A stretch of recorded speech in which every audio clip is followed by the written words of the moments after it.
नमस्कार।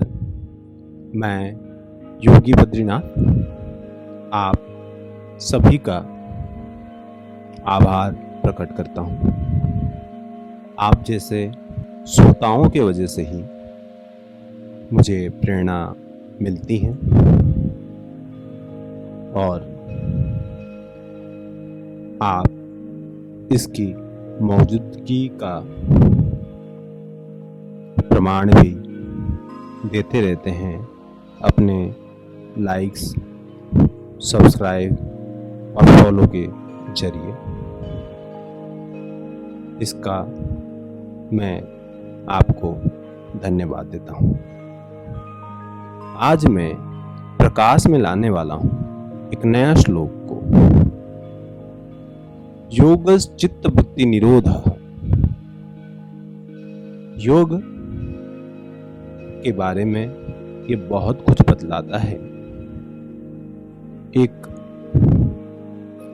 योगी को एक सही सूत्र मिल जाए तो अष्टांग योग को सिद्ध करना उसके लिए कोई मुश्किल सी बात नहीं रहती।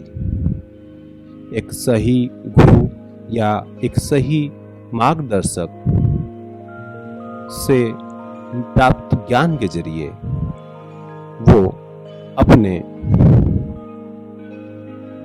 निर्धारित लक्ष्य की तरफ खुद ही पहुंच जाता है। तो इसी कड़ी में मैं ये श्लोक आपके सामने रखा हूं। योगस् चित्तवृत्ति निरोधः। योग चित्तवृत्तियों को निरोध करना है। इसका सही अर्थ को समझने के लिए हमें कई चीजों को जाननी होगी। एक चित्त और उसकी वृत्तियां क्या होती हैं, किन किन गुणों से ये चित्त अपने आप को प्रकट करता है। तो हम इसी कड़ी में आगे बढ़ते हैं। वृत्तियां बहिर्मुख होने के वजह से हमारी इंद्रियों के अंदर वो समा जाती हैं और कई वृत्तियां प्रकट भी होती हैं हमारे प्रारब्ध की वजह से। तो इसे सिद्ध करने के लिए, चित्त वृत्तियों को निरोध करने के लिए हमें किस तरह योग को साधन तप की तरह करना होगा, यज्ञ की तरह करना होगा। तो सबसे पहले हमें बहिर्मुखता को छोड़ते हुए अंतर्मुखी होना होगा। और अंतर्मुखी जब हम हो जाएं, हमारे कारण चित्त में हमें प्रवेश करना होगा या उसी की कारण चित्त का स्वरूप में अपने आप को स्थित करना होगा।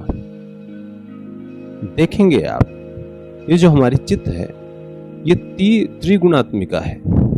इसके अंदर 3 तरह के गुण आपको दिखेंगे: सत्वगुण, रजोगुण और तमोगुण।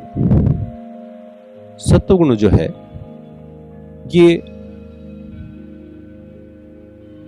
उसका आधार तत्व है। इसी वजह से इसको चित्त सत्व कहते हैं। जैसे आपके चित्त में से तम और रज खत्म होने लगेंगे, आप सत्वगुण की तरफ बढ़ने लगेंगे, तो आप समझ जाइएगा कि कहीं ना कहीं आपकी वृत्तियों में निरोधीकरण होना चालू हो चुका है। वो स्वतः प्रक्रिया की प्रारंभ हो चुकी है। वो धीरे धीरे आपकी वृत्तियों को निरोध करेगा।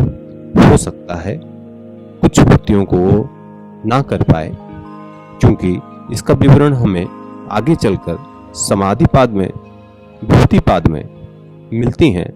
जैसे समाधि के 2 प्रकार होना, संप्रज्ञात और संप्रज्ञात 2 प्रकार का होना, ये बताता है कि कुछ वृत्तियों को रोक पाना बड़े से बड़े योगियों के लिए भी थोड़ी सी मुश्किल होती हैं। क्योंकि कुछ प्राकट्य होते हैं, कुछ बनते हैं, अंतःकरण में खुद ही प्रकट हो जाते हैं अपने प्रारब्ध के कारण।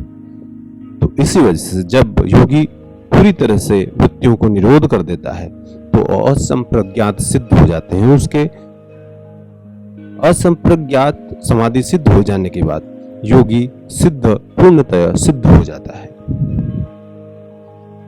दोस्तों, ये रही चित्त वृत्तियों की निरोध अवस्था के बारे में कुछ विवरण, और आप इसको करने की प्रयास करें, अंतर्मुखी होने की प्रयास करें।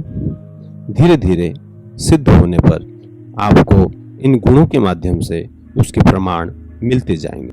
धन्यवाद, आप हमें सुनते हैं, इसके लिए आपका आभार। अथ योगानुशासनम।